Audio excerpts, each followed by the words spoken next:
Hi guys, I'd like to bring you a recipe today that has been inspired by our many trips to Greece.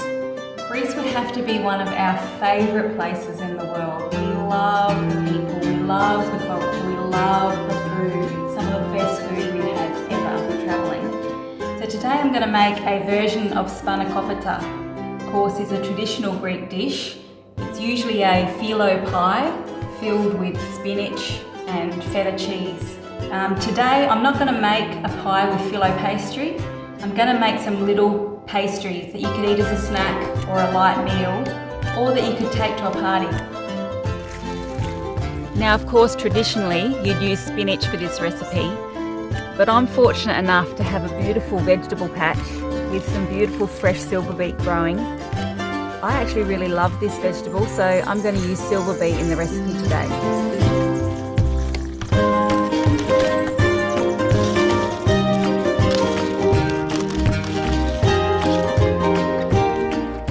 So here I've got silver beet. I just love the green earthiness of silver beet. It's such a great vegetable, so full of nutrients. Look at that green, it's got to be good for you.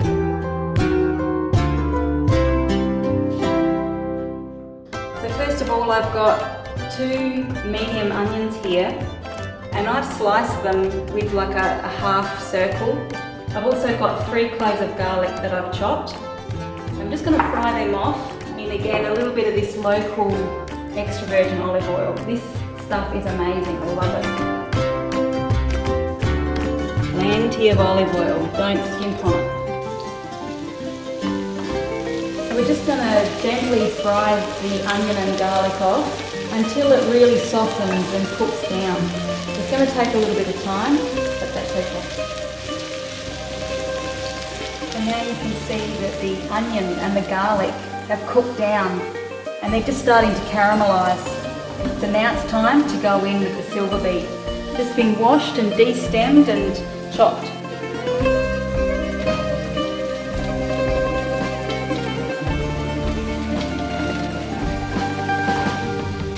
So just slowly turn this over, trying to get that silver beet down to the heat of the bottom of the pan, past the onion and the garlic, and that way it's going to wilt down. And we're going to cook this for a little bit longer than just wilting. Oftentimes you just wilt these sorts of vegetables, but this one I want to cook down because I want to try and get as much of the moisture out of it as I can.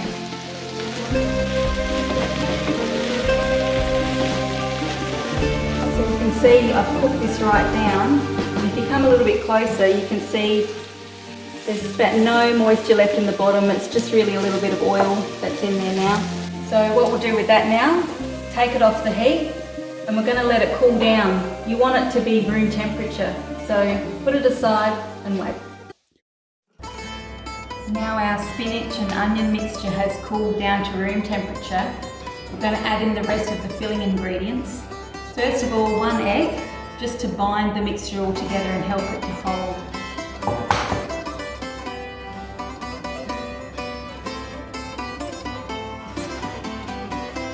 Now that that's all mixed in, we're going to add in some extra flavour, some typically Greek flavours.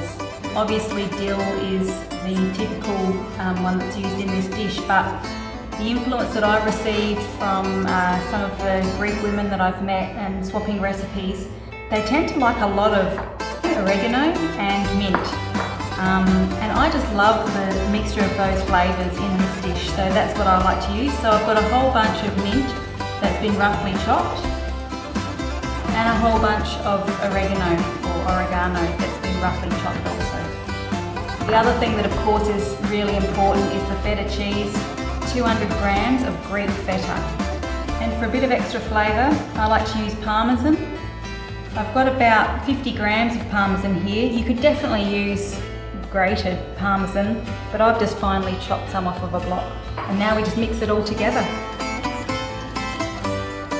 Typically, spanakopita, of course, is done with phyllo pastry and usually with pie, but I want to make these little pastries that you could use as a snack or even just a light lunch or take to a party. But I do use bought puff pastry for this. It's just super easy. So I'm just going to cut it into 4. place spoonfuls of the mixture in each square. Pinch two corners opposite together. Grab the other two corners and pinch them, then just pinch together the corners. Place it on the tray.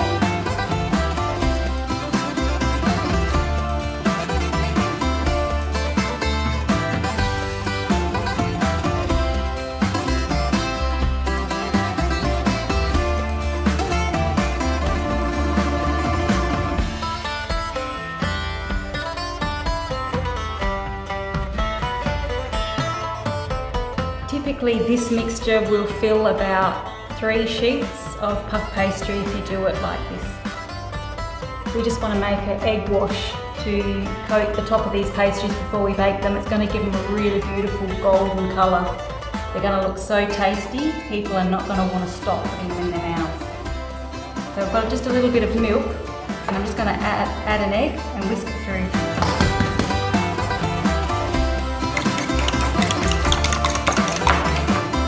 So I've just brushed the egg wash on top. Now I'm going to bake it in a hot oven, 200 degrees, and they'll only take about 12-15 minutes.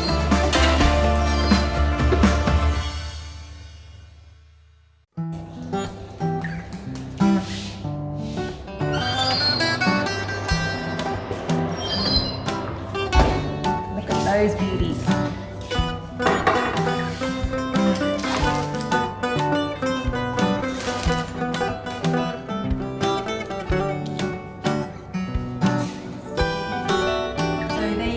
My version, Spanakopita Parcels, I suppose you call them.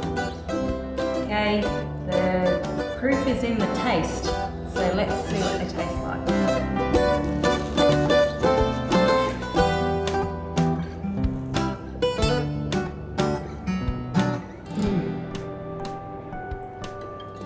That is so good. Those fresh herbs, the cheesiness, and that light flaky pastry, and you kind of feel like you're being healthy because of all the greens in it, so that's a winner.